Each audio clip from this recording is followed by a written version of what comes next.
Everybody feel good? I'm going to get us started.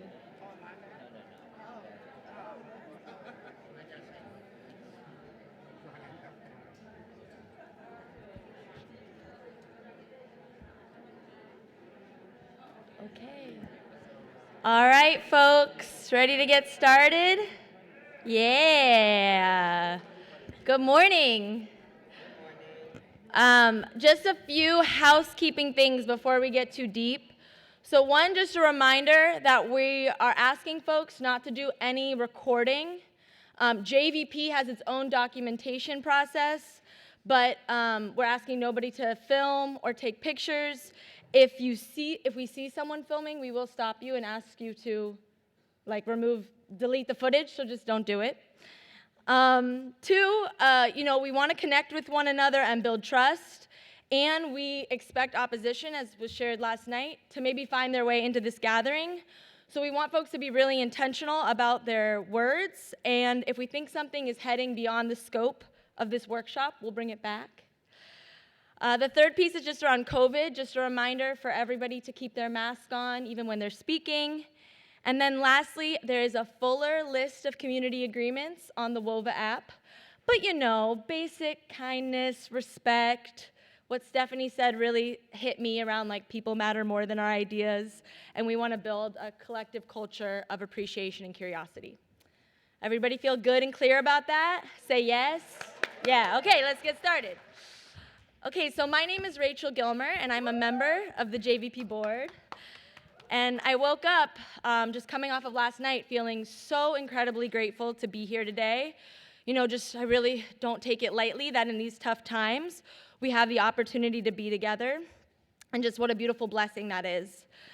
I am very honored to get to facilitate this cross-movement conversation with comrades and friends who are leaders in different social movements, different sectors, all fighting to end the violence and suffering in Palestine and in our communities here, and working to usher in a new world.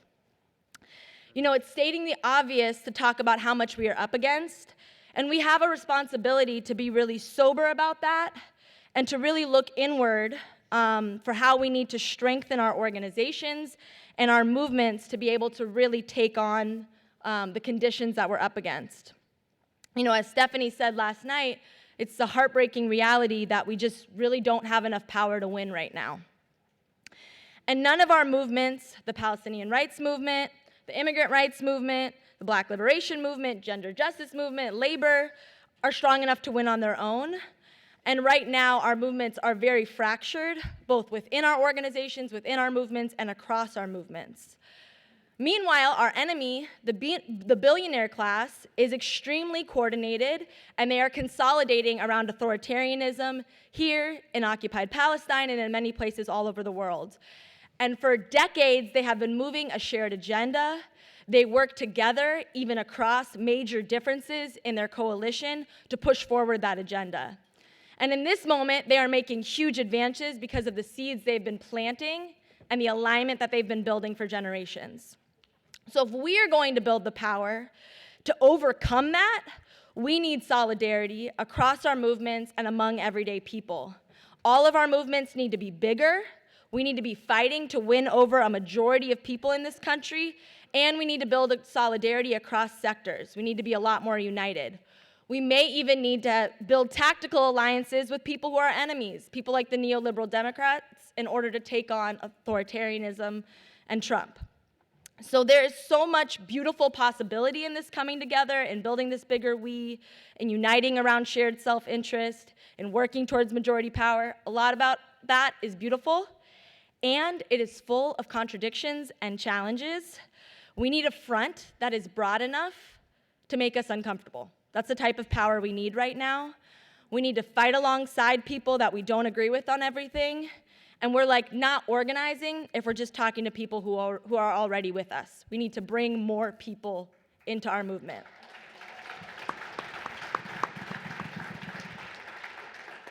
So this is the task ahead, building a broad front. And these brave, brilliant souls are going to manifest that broad front on this panel today, and all of its beautiful manifestations and all of its contradictions. So today we're like welcoming disagreement. Hey, difference, tension, because that means we are learning, we are growing. It's easy to play small. It is easy to talk to people who you already agree with, but we're not gonna build power that way. Our movement is not gonna grow that way. So whatever tension comes up, we, acknowledge it as generative and necessary growing pain on the path to building power. There are not easy, linear answers, but these brave folks are going to lead us in navigating through the questions and contradictions together of these times. Y'all with that? Y'all with that? Okay. Okay, so now I'm going to introduce our panelists. So first we have Nick Tilsen joining by video. Nick Tilsen is a citizen of the Lakota Nation and a founder of Indian Collective. He couldn't be here today because he had a loss in his community. So we're sending our prayers his way, but he sent a video to share with us, so we're really grateful for that. Then we have Ahmed Abuznaid, Executive Director of the U.S. Campaign for Palestinian Rights and a co-founder of the Dream Defenders.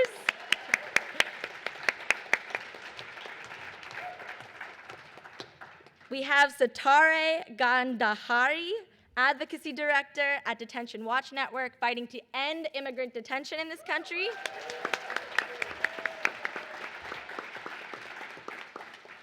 Raquel Willis, co-founder of Gender Liberation Movement and author of The Risk It Takes to Bloom on Life and Liberation. And I have to shout out Raquel because she was named one of Time's 100 people this year. So big deal. Everybody on this panel, big deal. And I skipped Mark. Sorry, we have Mark Diamondstein, president of the American Postal Workers Union, representing over 200,000 postal workers. Amazing. We have Derica Purnell, an incredible organizer, movement lawyer, and author of Becoming Abolitionists.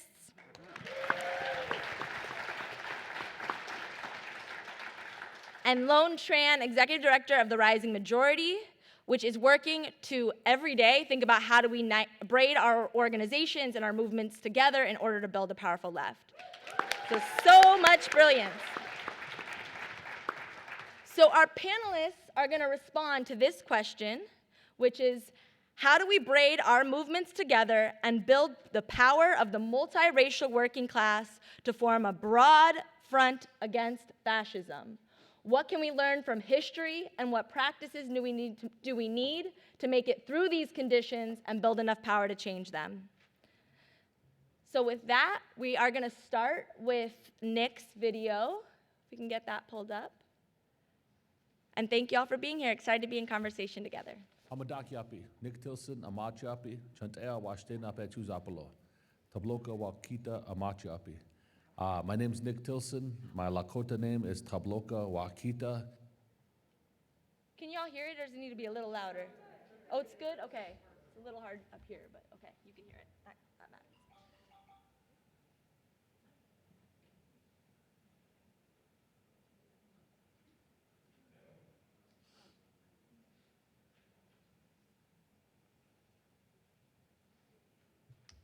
We need some Amadakyapi, Nick Tilsen, Amachapi, Chantea Washtena Petuzapolo, Tabloka Wakita Amachapi. My name is Nick Tilsen. My Lakota name is Tabloka Wakita, which is looking Buffalo Bull. We could go to the next speaker if then you guys want to get the video rolling. Okay, cool. So we'll start with Ahmed. All right. Thank you, Rachel. Good morning, everyone. Good morning.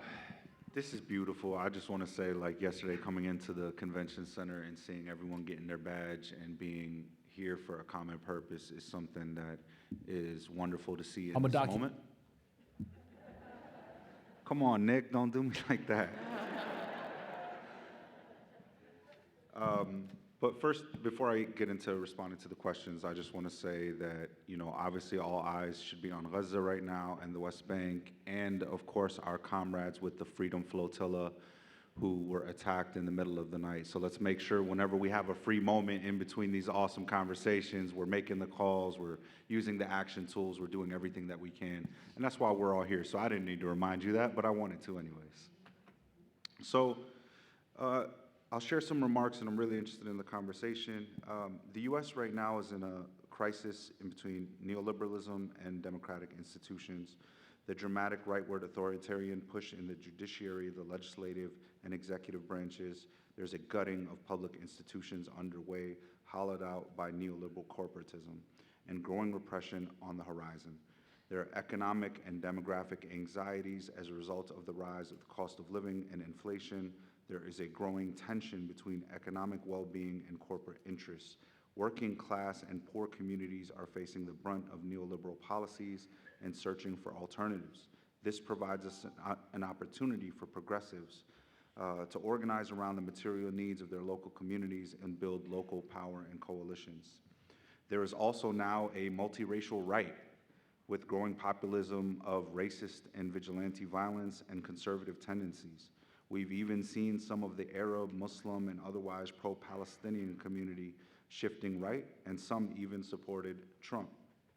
This alliance is delicate to some extent and therefore provides an opportunity for us to jump in where there's a contradiction that emerges. There's an opportunity to create a wedge between the right and build out a wide united front. Despite the Democratic Party's move to the center, there is the crisis of the bipartisan system due to the Democratic Party wanting to distinguish themselves from the Trump administration. At least we hope so, right? That could give way for local and state-based organizing with state legislators, including attorney generals and governors, wanting to be a part of the resistance to the federal government. This provides an opportunity for some fracturing among Zionist forces, particularly between the right wing and liberal Zionists, offering the Palestine movement the potential of further isolating Zionism in the U.S. and deepening the contradictions between liberal democratic sentiment and U.S. support of Israel. So, given the rise of white supremacy and the power of the evangelical right, we are likely to see increased anti-Semitism, anti-Arab, anti-Palestinian racism, Islamophobia, xenophobia, and transphobia, giving way for potential cross-movement building. There's a possible reinvigorated opposition to the authoritarian regime that could result in a united front amongst unlikely allies, some of what Rachel was just sharing with us, including moderates, liberals, and progressives. We've already seen the implementation of a political program aimed at our movements, but there is potential for continued narrative strategy that focuses on domestic investments and the tension with U.S. foreign policy. So campaigns around Israeli bonds, city divestment, corporate pressure campaigns are opportunities to campaign while we continue the long-term work for an arms embargo. I'll just say a couple thoughts around the second question of the history and practices and what can we learn from history. We should not make it easy for the ops. Do not make it any easier on them. They already have the billionaires, the weaponry, the military-industrial complex, but we've seen time and time again how our movements have been co-opted, fractured, divided, and conquered. We saw this as recent as 2021 with the George Floyd uprisings, and we saw it again around the election time. After amassing the largest, most diverse, most engaged movement for Palestine we've ever seen in the United States, we started to see TikTok videos popping up, pitting us against each other. We began to see people pointing the finger at other communities, right? And sure, some of this was righteous anger and frustration and not knowing where to point your angst and your anger, but I have to believe that some of it was manufactured with the goal of stifling our movement. So part of the strategy that they have is to keep us on the defensive, keep us reacting, which is less time for us to be building, growing, and dreaming together. So we need each other for the defense, but we thrive together when we're on the offense. Thank you.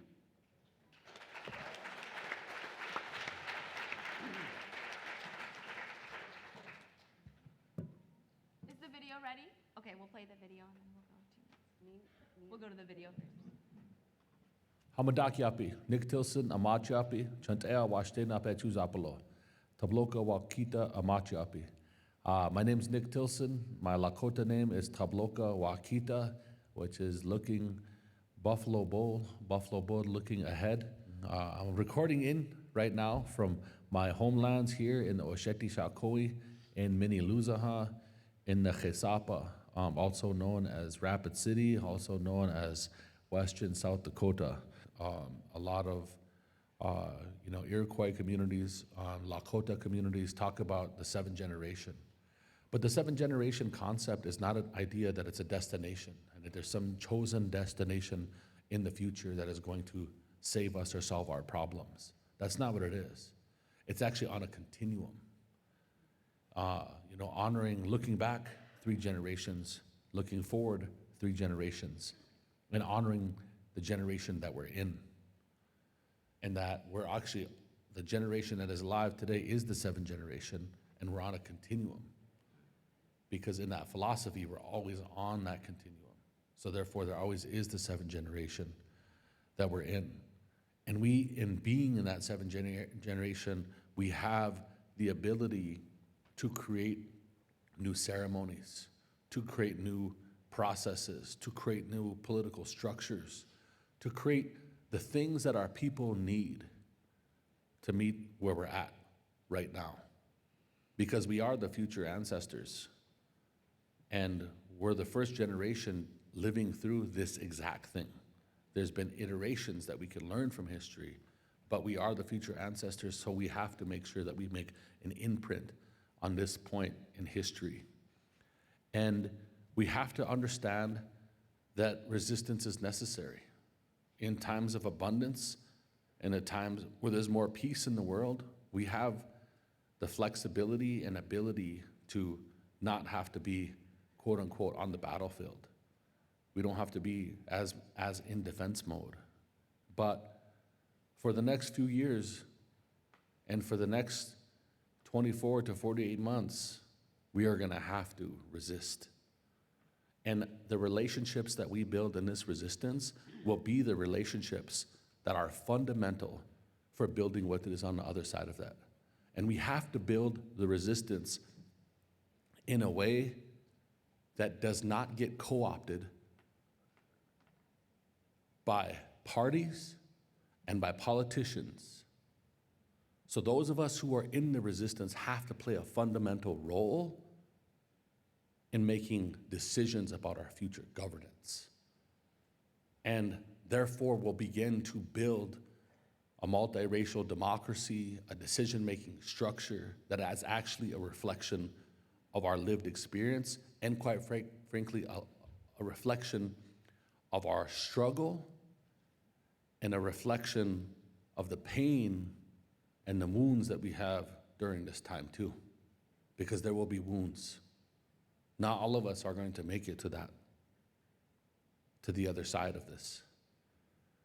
And sacrifice is absolutely fundamental in this moment. Nothing beautiful will come without it. And we have to take risks. We are at a moment in history where we actually have to take risks, and those of us that have the ability to take more risks than other people, we need to do that. And then we have to protect our most vulnerable people. And everybody has to be on a trajectory of what that means for them and clearly be able to articulate what that means. Lastly, what practices do we need to try out or adapt in order to make it through these conditions and build enough collective power to change them? On the left, we have to get away from being so politically correct about every single thing. Sometimes, I'll be quite honest, it feels like sometimes we have gotten our own way. One of the things, lessons that you can learn from history in this area, there was something called the Cowboy-Indian Alliance that existed out here. The Cowboy-Indian Alliance was cowboys and Indians coming together for the resistance. Resistance against mining in that case. Resistance against extraction. They probably didn't agree, and they didn't agree politically on a whole bunch of different things, but they rallied around that issue. And I think the issue of what our democracy looks like and what the future of this country is something to rally about. And we also have a responsibility. We're in the United States, and what happens in this country has a global effect on people in the global South and around the world. And we have a fundamental responsibility to rise up to resist against fascism here, because it will permeate around the rest of the world. And so I think that we have to take some of those lessons learned. In 1980, there was the International Survival Gathering right here in the Black Hills. The International Survival Gathering right here in the Black Hills was the convergence of the environmental movement. It was the convergence of the nuclear movement. It was the beginnings of the climate movement, the anti-mining and uranium. And for 10 days, 10,000 people came here on the land and built relationships and strategized about what energy transition would look like. How do we defeat these corporations from extracting our lands and violating our rights? People sang songs and people came together. And I think there is powerful, fundamental things that came out of that movement in time. Those are lessons that we can learn. And I think that we have to be adaptive. We have to listen to one another. We cannot engage in continued erasure of people's wounds, because the future that we're trying to build has to be one that is as fierce and dedicated to building political power as it is to healing the people and healing the land.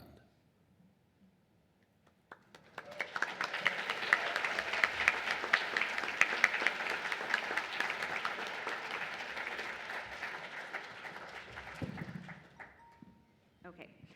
I'm going to pick up on some points that have already been raised and hopefully add a little more.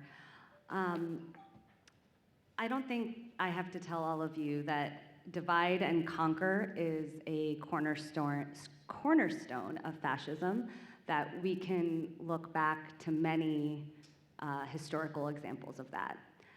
And I think what the right sees more clearly than the left sometimes is the degree of instability and insecurity that the majority of people in this country are facing.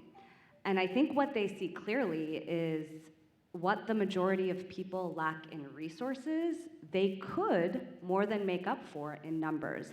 We could be a real threat. And they see that. So they seize on the fear that comes with instability and insecurity to keep us divided, to thwart that threat that we pose to them. And one way that they seize on the fear to thwart collective mass opposition is by creating scapegoats. Scapegoats divide us within the left, forcing people to kind of look inward in their communities to protect their own. They prevent us from bringing new people in and forming broader coalition that recognizes the struggle of the majority and offers a collective vision that addresses all of our needs. And scapegoats are also a testing ground for how far they can go.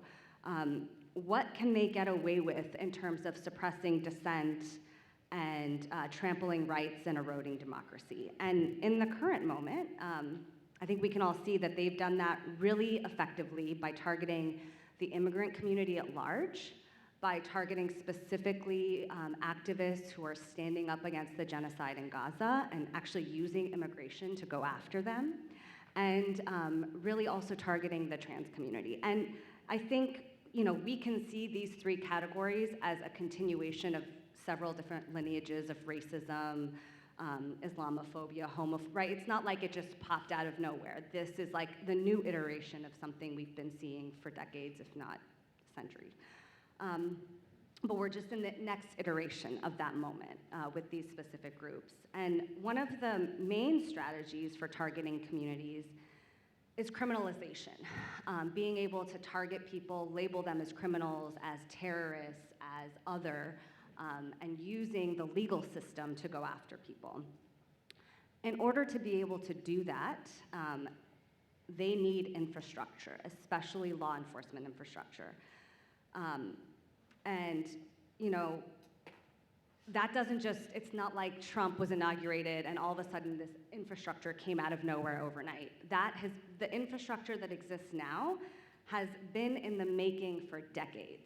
And so it was there ready for this administration to come in and start using to carry out their authoritarian agenda. I can talk specifically a little bit about the immigration context, where this law enforcement infrastructure has really been building over especially the last 30 years or so, with a couple of pivotal sort of moments in that history. In 1996, a series of immigration laws were passed that really started aggressively chipping away at protections for even legal permanent residents who had, really widening the net of who could be stripped of status and who could be deported, and bringing in more people who had any contact with what we already know is an unjust criminal justice system in the US, right? And so just massively increasing the number of people who fall under mandatory detention laws that, if they're in deportation proceedings, they're almost certainly going to be detained. And that this is the same time period where we're seeing, the war on drugs, the crime bill, the rise of mass incarceration in the criminal context, the use of the label of gang member as like another tool to criminalize people and bring people into the criminal system. And that's also the time where, the US didn't used to detain immigrants at a very much at all. But this is the time where we see this massive spike in detention. And then the other point that we obviously can't forget is 9/11, the war on terror, and how they used that moment to both build up military infrastructure and really, again, it's not like they weren't doing this before, but just aggressively using the label of terrorist as a way to criminalize people, go after people, demonize people, like you don't need to care about these people. These are terrorists, these are gang members. It's okay if we torture them. It's okay if we throw them in prison. So all of that has been building over decades. And so there was already all of this, immigration, criminal system, war on terror infrastructure for them to now start using to target our immigrant communities, folks fighting for Palestinian liberation, all of this stuff. And then what we're seeing just in the last, 105 days, is they're really trying to expand that infrastructure even more. And I think this is a big fight that we all need to be focusing on right now. New detention centers have started popping up. There's unprecedented use of laws like the Alien Enemies Act, really testing the limits of executive authority.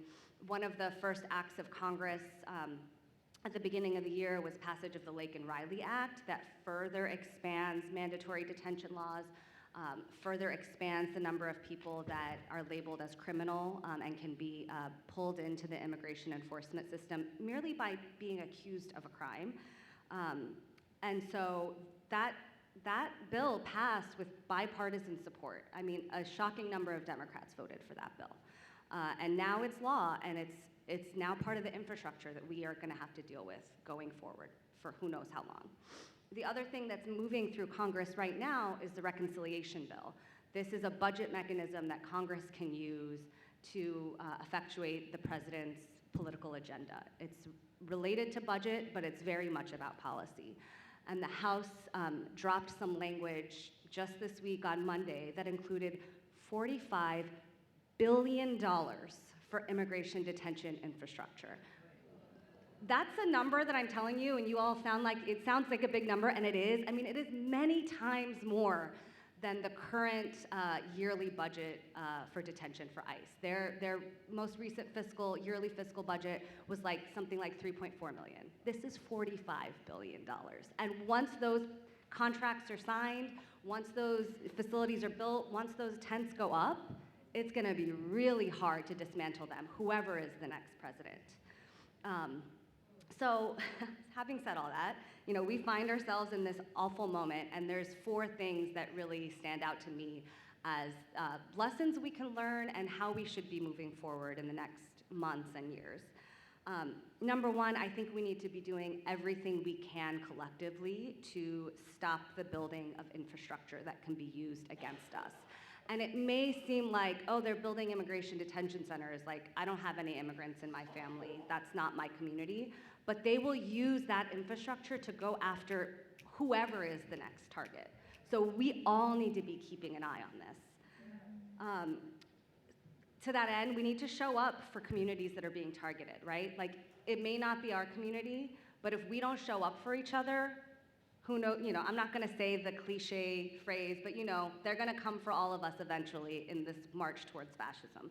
So as much as for the, the moral imperative of showing up for each other because we're human, it's also about showing up for ourselves in that process. And I mean like literally and physically showing up, and we can talk about what that means. And I also, in addition to the literally showing up, I think we need to be really conscious of connecting the dots and making connections between our movements early and often, recognizing the material insecurities of communities that maybe, we don't share a lot with politically, but actually, we need them with us to be able to move forward and fight fascism. And there's gonna be uncomfortable moments in that, but we have to show up for each other, and that includes sometimes people that make us uncomfortable. So, that's the third big point for me is just acknowledging the lived realities of the groups of people who we feel like we might not have a lot in common with. We have to have those conversations. We have to connect the dots. We have to be real about the situation that we find ourselves in and other people find themselves in. And there's gonna be tensions, but I think it's really necessary to have those conversations, to see, to make the connections across our sectors, and also to see ultimately what potential allies we can bring into the movement in that process.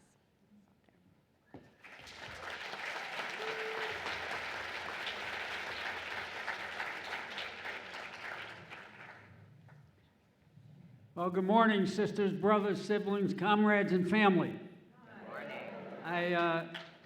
I don't pretend to have the answers to these tough questions, but I want to share 5 observations that might help us all get there. I'm proud to represent a union that has spoken loud and clear against the genocide in Gaza, and also warning our members and the working class as a whole of the dangers of rising fascism. A lot of what you'll hear from me, though, are my own views. First point, happy May Day. I wasn't here yesterday, but it's a day late.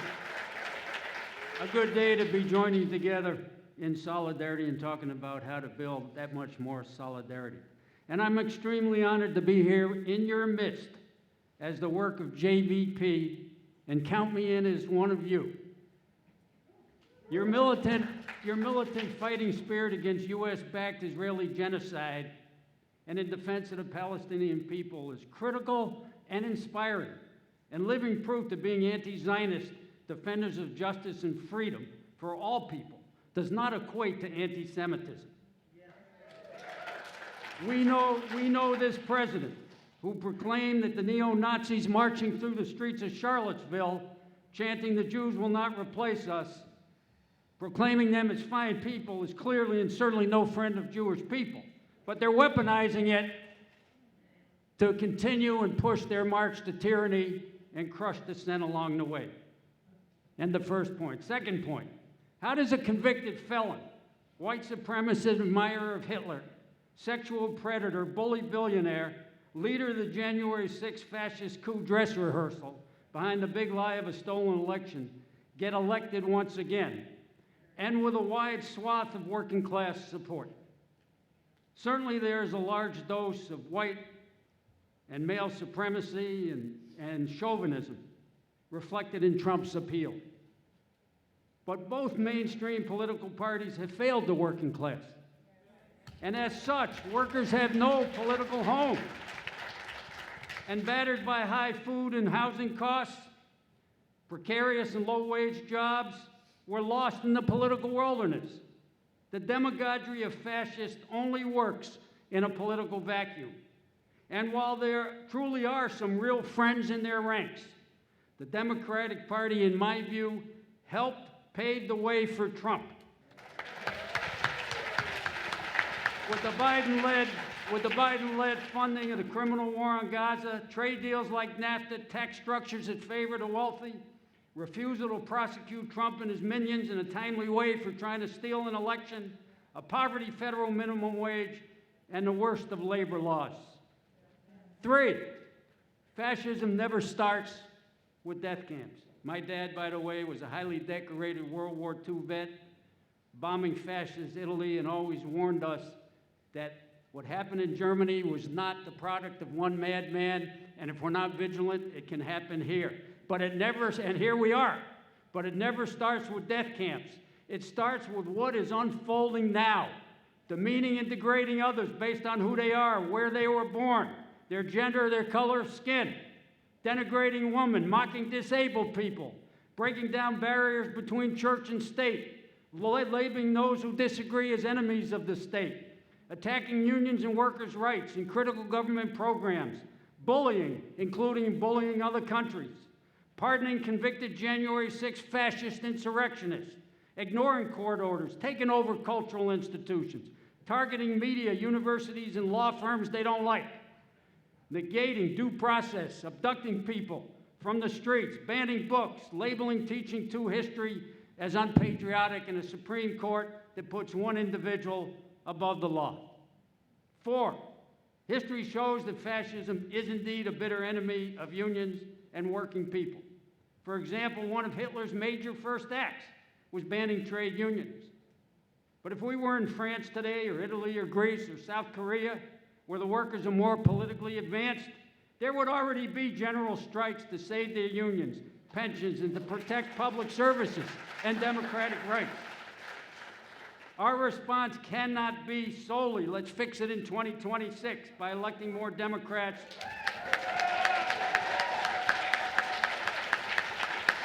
or a false belief that the courts will solve our problems without a massive movement forcing the courts to do the right thing.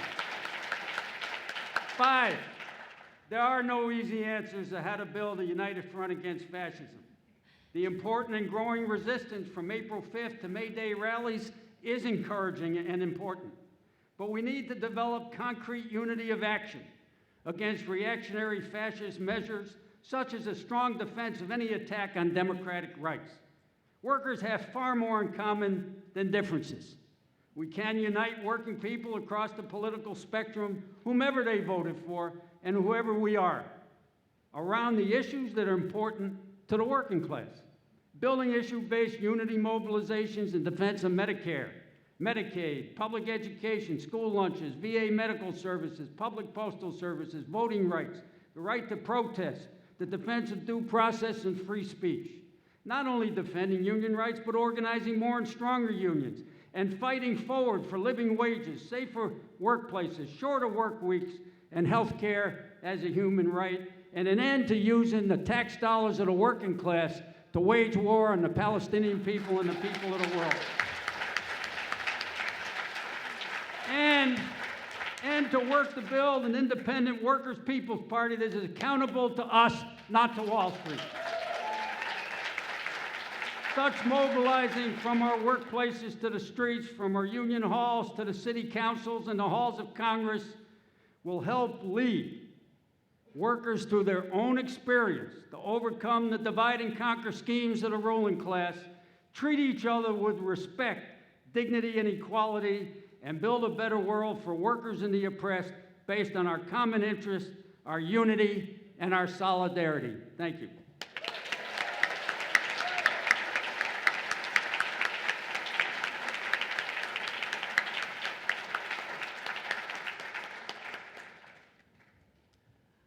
All right, I guess I'm next. Shoot. That was everything. You ate that. Good morning, everyone. I'm Raquel Willis. It's nice to be in Baltimore. Shout out to all the people here in Baltimore welcoming us. So, you know, this question, as we were kind of marinating over it in the prep for this panel, it was a struggle to kind of get through it. This idea of how we braid our movements together, and this kind of frame of building a multiracial working class. And obviously I see myself in that vision, but I also know that maybe that vision is too limited, that it automatically shows that the frame we have often on the left is a prioritizing of certain issues over the many issues that we have on the table. So when I think about this idea of how we often see class being the only thing that is of real import on the left. I see a lot of people being left behind. I see it ignoring that we also have to face all of these many systems of oppression at the same time. So you can't talk about class and building this kind of multiracial working class without talking about it also being gender diverse, right? Talking about how we're going to move away from a culture of death that is situated in militarism around the country and theft from indigenous communities around the country, and ignoring also this white supremacist history of chattel slavery here in the United States and abroad.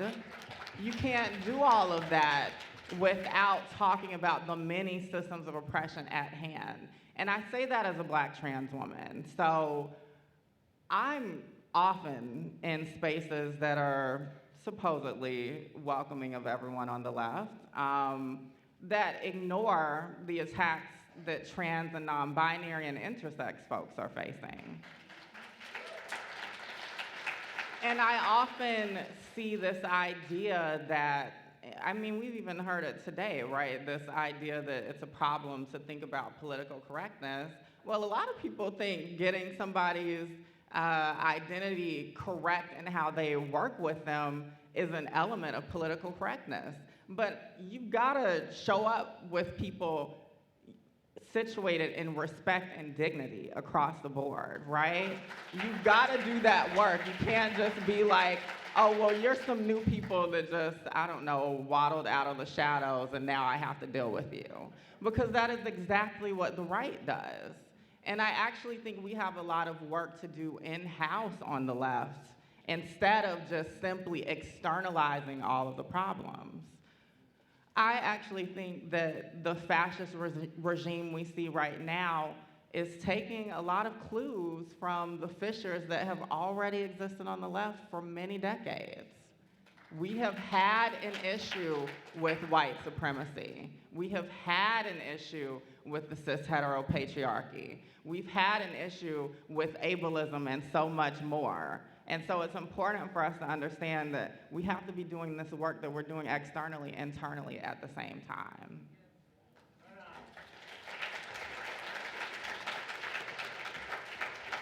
So going back to November 2024, I know, sorry, I gotta take you there, jump scare. We saw immediately, particularly liberals in mainstream media, scapegoating a lot of groups, right? We saw them scapegoating Latinx, Latina people. We saw them, of course, scapegoating the trans community and so many others. We saw them also scapegoating all of us who believe in a free Palestine. And they actually were doing that throughout the entire election season. And the problem is that I think also in this kind of broader left that maybe isn't always in lockstep or often in lockstep with this kind of larger liberal frame, we do some of that too. We do some of that blaming as well. And I definitely saw many folks who consider themselves leftists buying into this idea that, oh, it was trans people who lost this for us.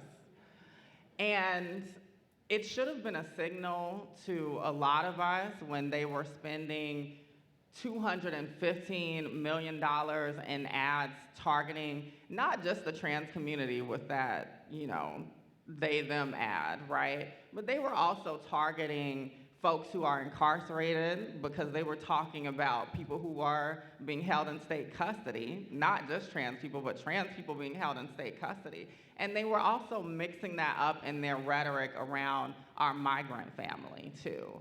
So there were a lot of issues on the table under that kind of they, them banner that they threw out there. But because so many people lose all sense of, I guess, reality when they hear anything about gender, even on the left, they couldn't even see that threat right there in front of their faces. So I'm working with a group called Gender Liberation Movement. I know we have some folks who are in the audience who are part of our broader group, and we really started this organization we actually didn't start as an organization. We were really just trying to build a large mobilization discussing bodily autonomy for all, because we understood that this kind of frame that, particularly in the trans community, of visibility as saving people wasn't actually working. It wasn't actually bringing folks into understanding that gender and the patriarchy are things that impact all of our lives, right? So when we see an executive action trying to define manhood or womanhood, or we even see what just happened recently in the UK with their Supreme Court, right, trying to come after trans women saying who we are and living our truths in every step of the way.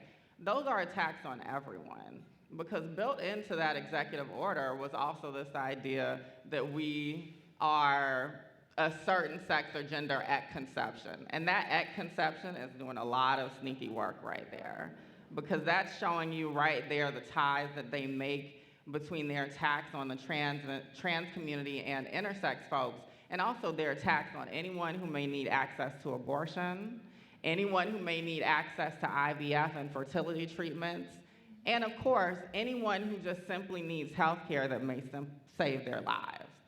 So it's important for us to look at those liner notes and these attacks from these fascists, because they've got it on lock. They see these connections very readily, and we've got to, well, as T.S. Madison might say, step our pussies up. It's a quote. So with that, when I think about this idea of braiding our movements together, you know, we're kind of in this kind of big kind of space thinking about the collective, but I think on an individual level, we have to continuously interrogate why we come to the work of social justice and collective liberation. We have to interrogate our egos. So when I hear folks thinking that their issue or their cause is the priority, I'm hearing a lot of ego in that, baby. I'm hearing that if you can't immediately see how the issue impacts you, then forget about it. And we can't actually do that. We actually need to move with a bit more humility and maybe hold out hope that in time we can start to understand more deeply those connections if we just simply listen to each other and treat each other with respect and dignity. I think also, for me coming from a journalism background and a comm standpoint, leading with shared values is so key. I think we have to start moving with language that is rooted in these shared values. I know that there's been a long-standing attack against this kind of idea of identity politics, so to speak, right? And also, shout out to Barbara Smith and the audience who crafted that framework for us to use, and then so many folks weaponized it and stripped it of its original meaning, which is not anything that's unfamiliar to our Black feminist OGs. But you know, I think when we're talking about identity, we have to understand that everybody has a fucking identity, and everyone has a set of experiences. And so even for folks who are maybe facing the brunt of oppression in a particular conversation, so thinking about Black folks in particular, white people are also being impacted by white supremacy. It's also doing a number on you. And cis people, y'all are also being impacted by these restrictive notions of manhood and womanhood. It's not just trans and non-binary and intersex people. So I think when we're thinking about shared values, when I talk about gender right now in this era, I'm really situated in this idea of bodily autonomy, right? That it's not just trans people, but everyone needs to be able to make decisions about our bodies and our health care, and not have the state intervening, and not having politicians get up and restrict us of access that they don't even have a fucking clue what it even means. So bodily autonomy, I'm thinking about self-determination, which is something that I think roots all of us, that we all deserve to be the masters of our own destinies. I'm thinking about how that is connected to our indigenous family here and abroad. I'm thinking about how that is connected to the sovereignty that our Palestinian fam deserve. Self-determination is a shared value that we should have on the left. And then I think also the pursuit of fulfillment, right? So we've got to have that space for joy and camaraderie and celebration and building lives that are full of pleasure too, right? So while we're doing this hard fight, let's also make sure that that pleasure and that joy is baked into our vision of collective liberation. So I'm going to leave it there, but thank you.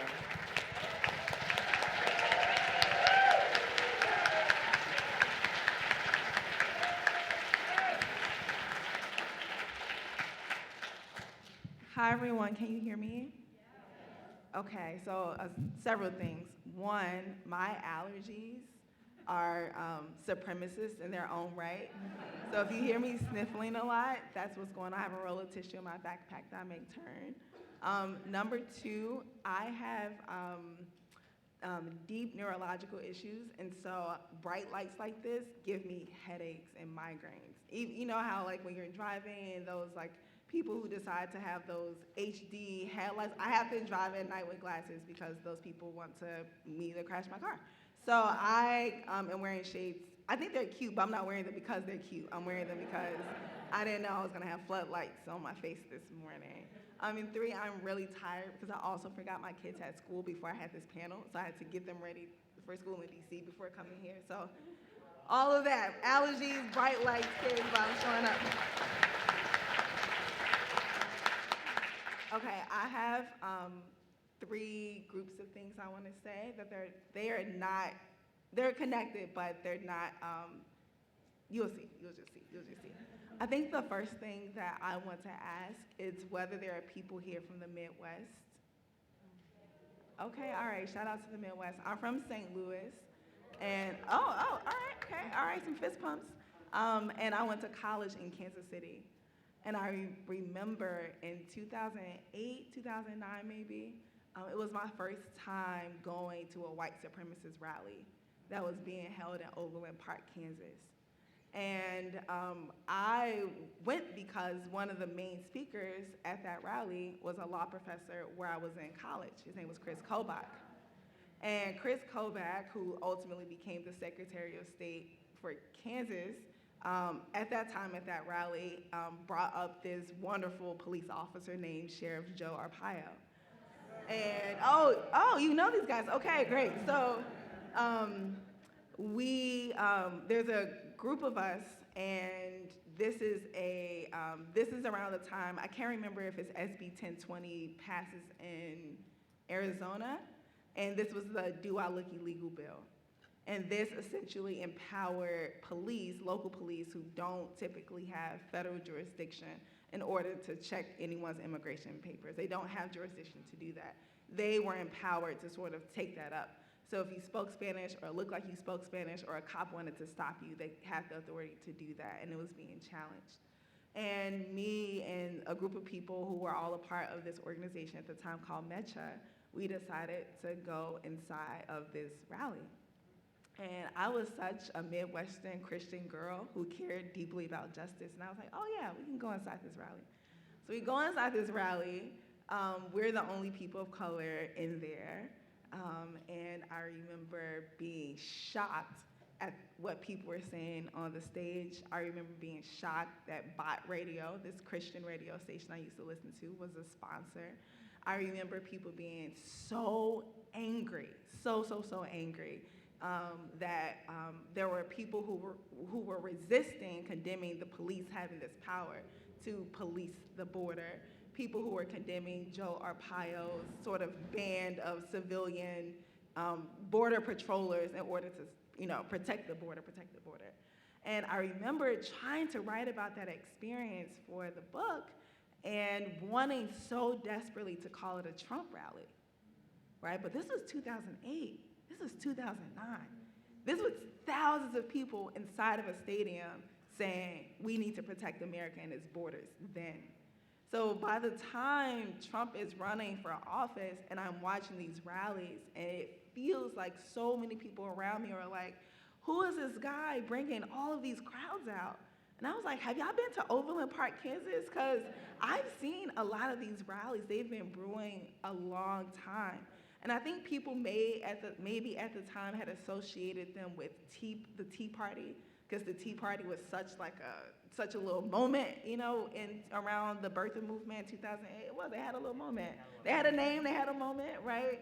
And then became Trumpism. But I sometimes think about that example when we ask, like, how do we get to this place where Trump is in office? And it's like, well, the United States was built as a settler colonial state that has always been committed to expanding and protecting its borders. This is a recent manifestation of that.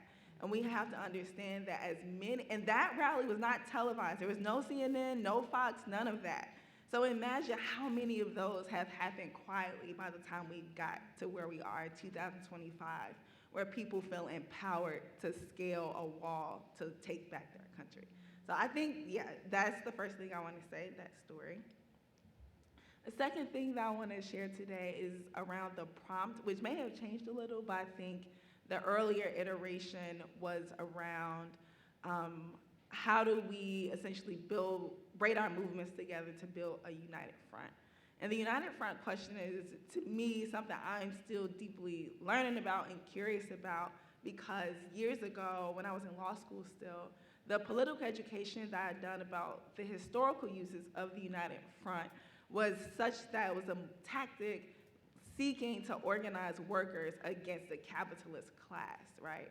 And this is at a time where the identity as a worker becomes a mechanism to organize people around wages, around benefits, around healthcare, around seizing the means of production. You guys know this, right?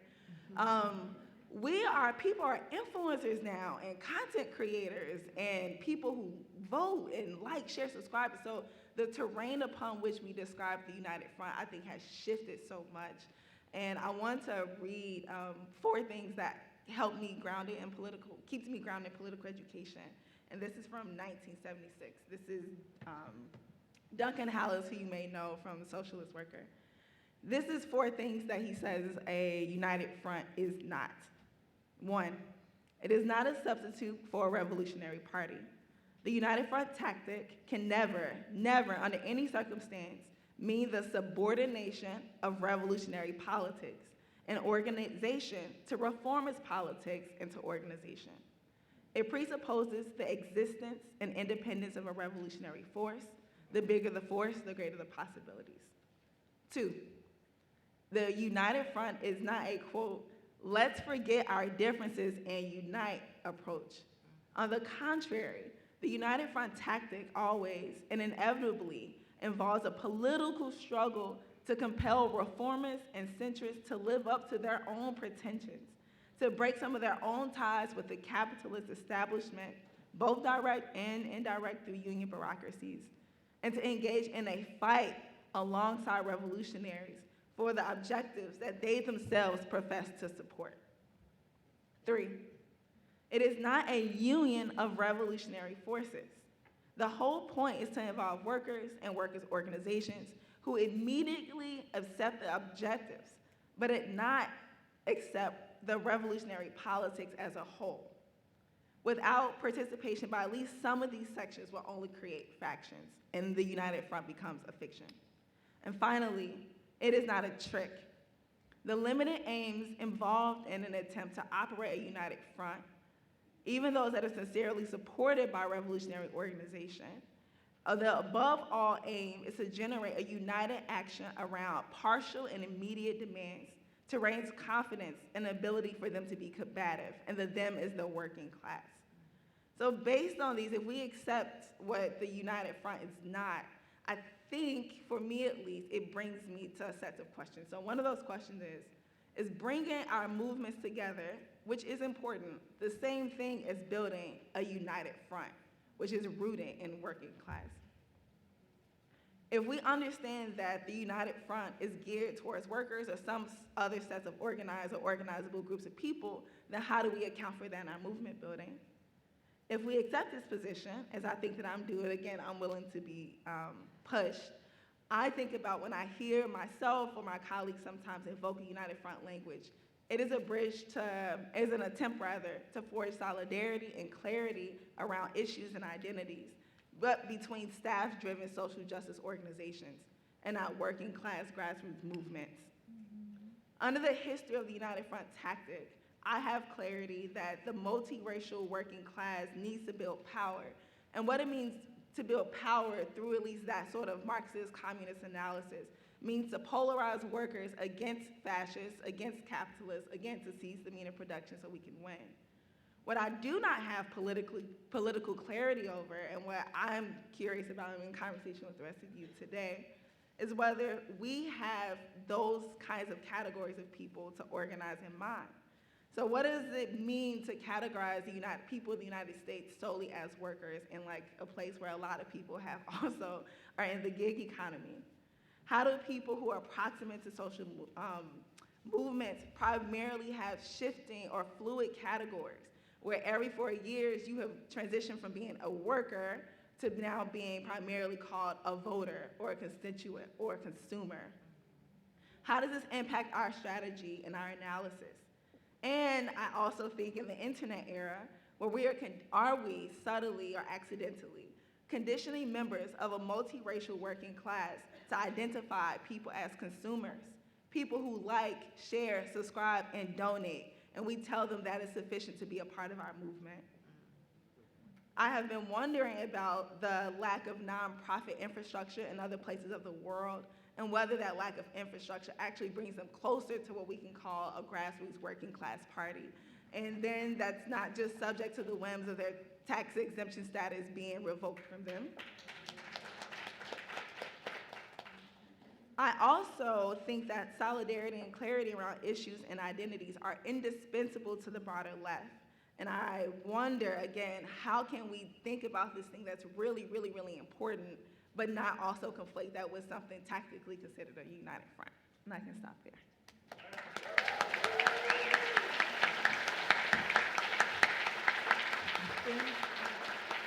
That was 2 things, but I ran out of time, so I'll do a 3rd thing later. Thanks, Derica, and thanks, everyone. Thank you, Rachel, for moderating us, and thank you to JVP for having this national membership meeting. Yeah, I mean, what the hell are we gonna do, right? And appreciate, you know, Ahmed and Satare and Mark and Raquel and Derica for laying it out. And, you know, I think there's a few sort of political tasks that hopefully gets clarified in some of these external assessments, which is there is clearly a need to deepen, expand, adapt, and update the definition of the working class to meet a 21st century reality. And we've actually have done this before, and our movements and just the material realities of people, working people across the spectrum of identities, geographies, et cetera, have had to do that. We've had to push, right, for people to imagine that perhaps a worker is not just a white man who wears a jumpsuit and carries a lunch pail to go sit on a crane in New York City. You know, like it is actually, we have had to do this, right?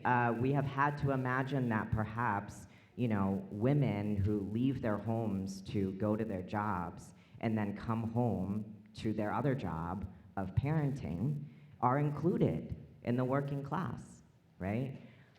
So this sort of iteration of both our politics and our practice is what we're being called into now. And I think we're seeing it happen very rapidly, and I think we're seeing it happen in a way where, you know, to the other plenary speakers, it can either strengthen us and make us more creative and make us better positioned to lead, or it can make us fight each other, because we love to fight each other. We are such easy targets for each other, right? I have your phone number, I have your email, I might even know where you live. So let me pick a fight with you, because the fight against, you know, Trump and Elon Musk and Jeff Bezos, it seems really scary and overwhelming, right? We're seeing this expansion of how we understand the working class just in the sheer number of federal workers, for example, who have been laid off. And there's lots of complexities and contradictions there, right? For example, around USAID workers. I would love it if we could also talk about the fact that that's a mechanism for soft imperialism all around the world. I would love that. And I also recognize that it puts tens of thousands of people in a new level of precarity, right? That they never anticipated. And now they're being faced with the choice of, do I essentially align myself with the billionaire agenda that got me here, or do I say, yes, I'm actually a part of the multiracial working class? And it's actually our responsibility as leftists, if we want to call ourselves that, to make those on-ramps possible for people, right? And that requires an ability to complicate and to understand, you know, what exactly it is we're bringing to the table in terms of our demands, our program, et cetera. And I think all of the panelists have also, you know, woven together this piece, and I think I appreciate Ahmed for kicking us off with that, right? That there's a critical need for the defensive fight. Because our people are being killed and murdered and exploited, dehumanized. And we need to take up that work. However, we need to take up that defensive work in such a manner that does strengthen and allow us to do the thing that I would hope leftists can be really good at doing, which is building. Actually building the society and the world and the economy and the democratic institutions that we are the ones to control.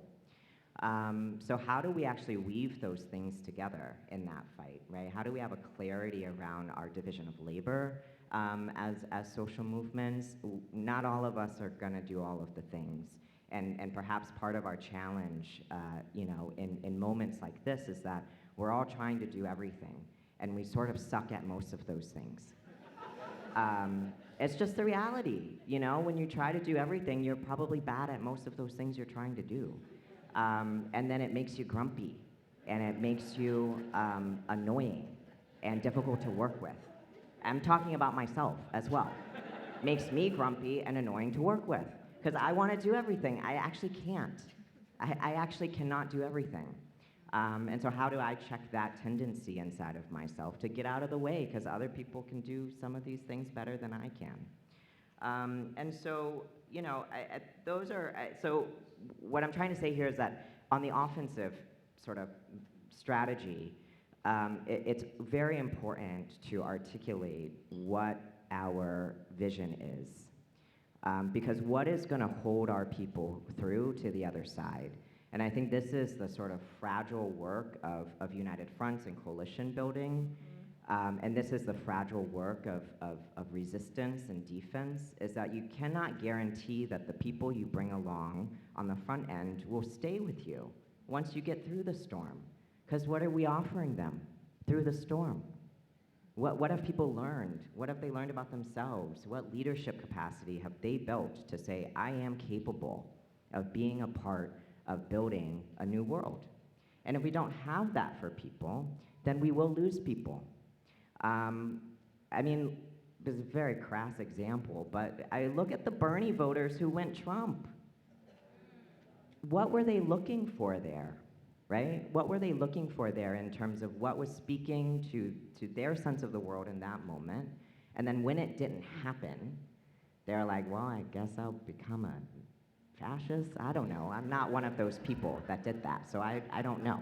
But there's something there, right, in terms of what actually compels people to stay with us, that I think is another critical part of the question.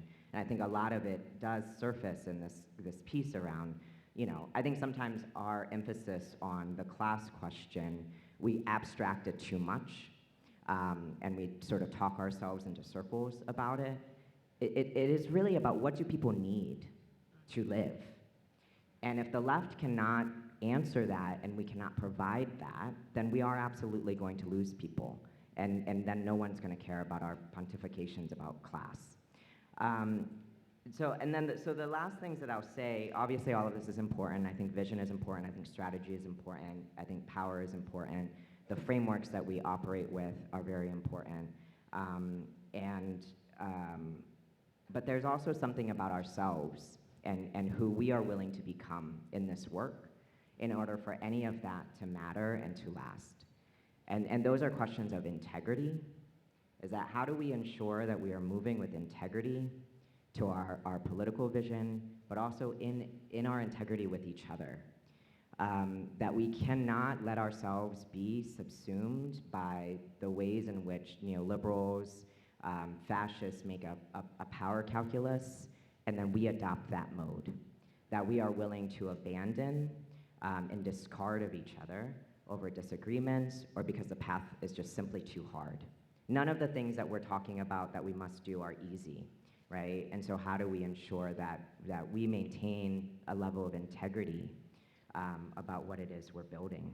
How do we have principled struggle with each other, right? How do we actually be direct and honest and disagree? And I would rather people disagree with me than agree with me because I'm queer, or I'm gender nonconforming, or I'm Vietnamese, or I'm a leftist, or I run an organization, because all of that is nonsense. And I actually find that to be much more deeply dehumanizing than you just telling me, I disagree with you. That is the level of commitment and seriousness that we need. And we cannot expect anyone to do anything we ask of them that we are not willing to do ourselves. That is just the reality of it, to close the gap between who we conceive of ourselves to be as the left and what people's actual experience of it is. So I'll wrap up there. Yeah.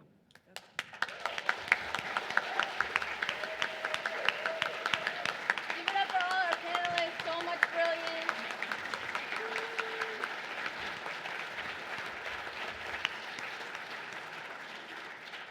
Okay, so we have about 10 minutes, and I would love to open it up to y'all for questions. Yeah, questions. So maybe we'll take bam, bam, bam. Sorry, those were the first three I saw. And then we'll let our panelists kind of respond to all of them at once, okay? I feel like I said bam, bam, bam very generally. Okay, can I do the hands again? Because I feel like I did, okay. Yes, so we'll go start, sorry. I'm like all decisive. I want to make sure everybody gets to speak. Okay, we'll start. Hi, thank you guys so much for speaking with us today. I quickly wanted to shout out that my workers union, my undergraduate student workers union at the University of Oregon, we're the first union of its kind, representing 3,500 workers. We're on strike for the first time ever right now. Yeah, so, and we're affiliated with UAW, but yeah, I just wanted to sort of ask a question about how do we bring more young people into unions and the working class and union labor organizing, and how do we shift these people further to the left and bringing sort of liberals who are on board with fighting for improving our working conditions, but maybe not as on board with Palestine organizing, which has sort of been the case at my university, although there's a ton of solidarity amongst our labor and Palestine, but yeah, just wanted to hear your thoughts. Thank you, Maya. Amazing organizing. We're going to take the three questions. It's okay, I know. Wow, okay. I'm a little shy with a microphone.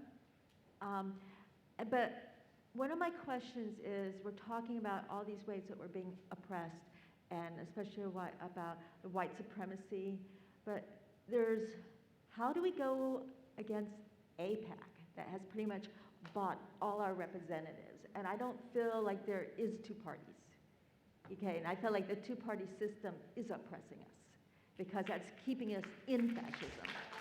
And like I keep hearing people talk about, oh, let's do this for the Democrats, and I felt like the Democrats totally failed us, especially they did the genocide, you know, of course that was building up over years.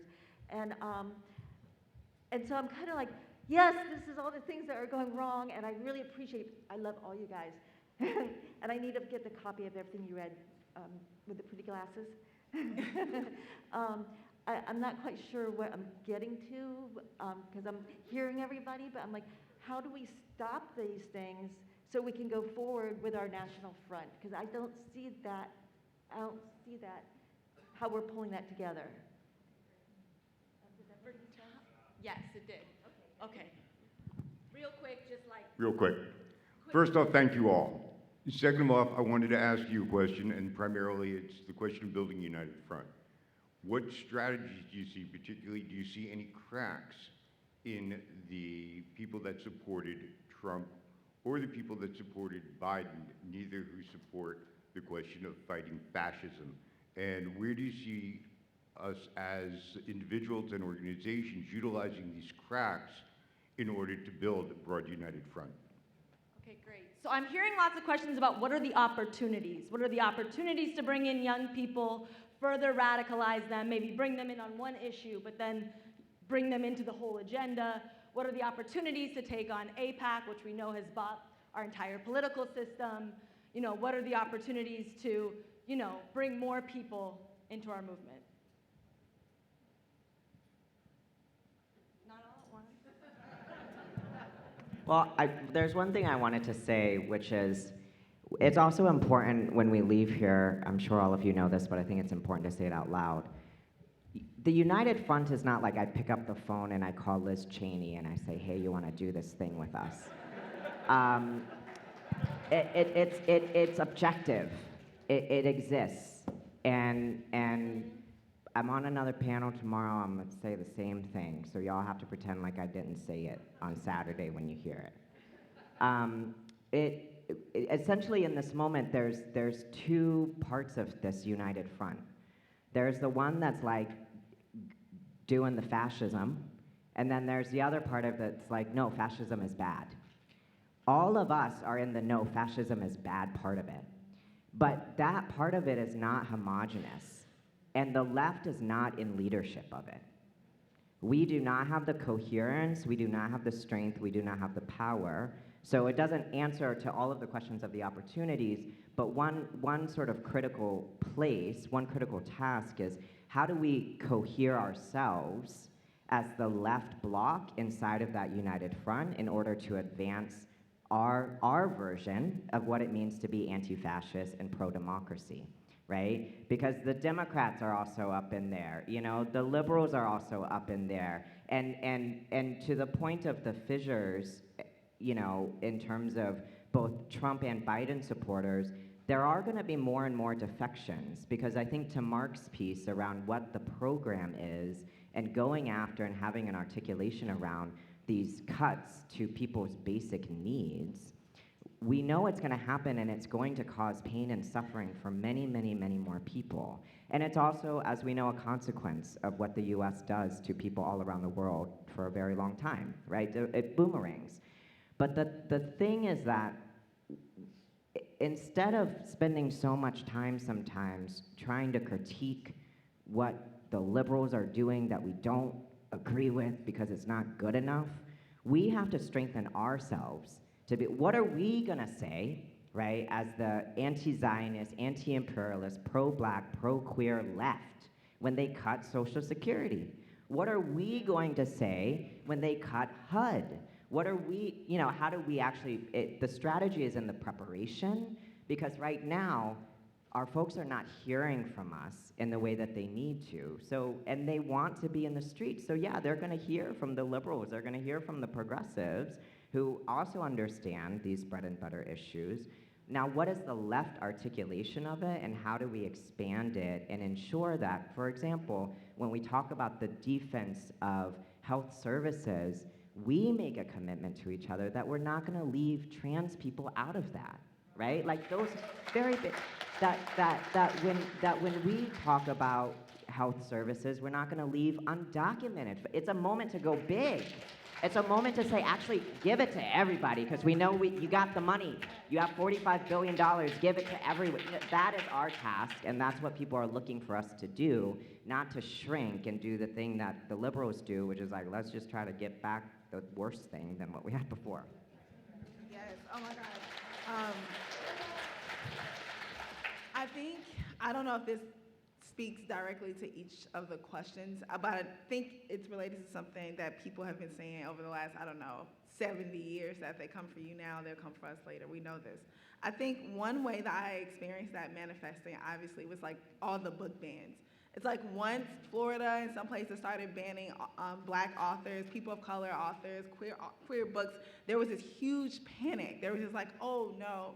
One thing that made me really frustrated is that the panic also felt market-driven. There was a market-driven panic around this because there's been a little bit of a bump in diversity in the types of people who are publishing. But when you go a step back, you realize like, oh yeah, books are regularly banned in prisons and have been for a long time. You can't even get a hardback copy into a prison because they'll say that you can use the back cover as a weapon. And so when I saw that shift, it's like, no, if we're gonna fight against all of these book bans, we need to take that to the prisons, right? It's thinking long-term, wide scale. I think similarly, and I know you're talking about college students, with youth are criminalized and are like required to live under fascistic conditions all of the time, all across the United States. And I'll give you one quick example, curfews. There are so many cities, including Baltimore City, Maryland, where if you are under 18 years old, you cannot be out after like 8 p.m. Unless you're with a parent, And so people, oh yeah, this is the way we keep Baltimore safe. This is how we keep St. Louis safe. This is how we keep this Kansas City safe. The issue is that, well, that is removing an important freedom of people being able to go outside. So it's like we have to always be mindful when we're pushing back on the fascistic, authoritarian impulses. We have to widen those categories in our resistance and make sure they're not market-driven. The last thing I'll say, because I love the question that you open your statement with, is, how do we make sure that people are getting what they need? I think that we need more political clarity about the things that we need. I think citizenship is a really good example. I think that you need citizenship only to the extent that citizenship gives people access to rights. But that should not be the goal, because the moment that we reify citizenship, we reify borders, right? We reify aliens, we reify undocumented people, we reify all these things. So is the goal to have a broader, more inclusive citizenship, or to abolish the category of citizenship in the first place, so we are not assigning categories and funding alongside what kind of paperwork someone has, or what kind of border someone was born on whatever side of. So I think about those kinds of questions a lot, so I'm so happy that you raised them.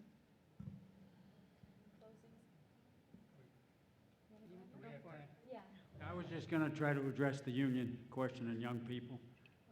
Real quick, over 70% of workers support unions right now in this country, and yet we're only about 6.5% in the private sector organized, about 10% overall. So that's, of those 71%, there's a heck of a lot of young people. So part of the answer is people like you, young people organizing young people. But I also think we can't be afraid of fighting for our unions to be social justice unions.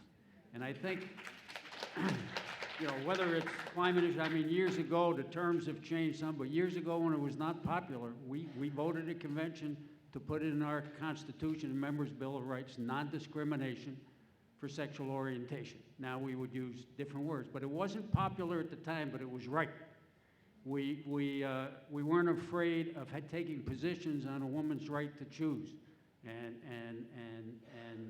when it wasn't so popular. And within our unions, there are those that would say, well, wait a minute, we're going to upset other members. And I'm sure we did. But we have a responsibility to lead and to educate and to mobilize. So I think overall, more bottom-up unions, more bottom-up unionism, more resources into organizing versus elected Democrats, let's say, and not be afraid of the issues like the question of taking on climate and social justice and so on, that young people are really more willing to move with, let's say, than people my age. So those are just some thoughts, but hats off to your union activism and all of you out on strike there. Go out and, as we say, continue to kick ass with and for the working class. We'll give it up one more time for all of our brilliant panelists.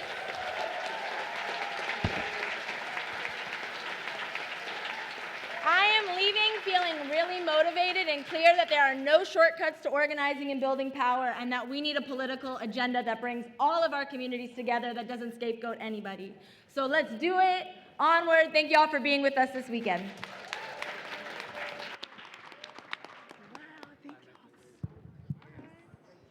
Hey.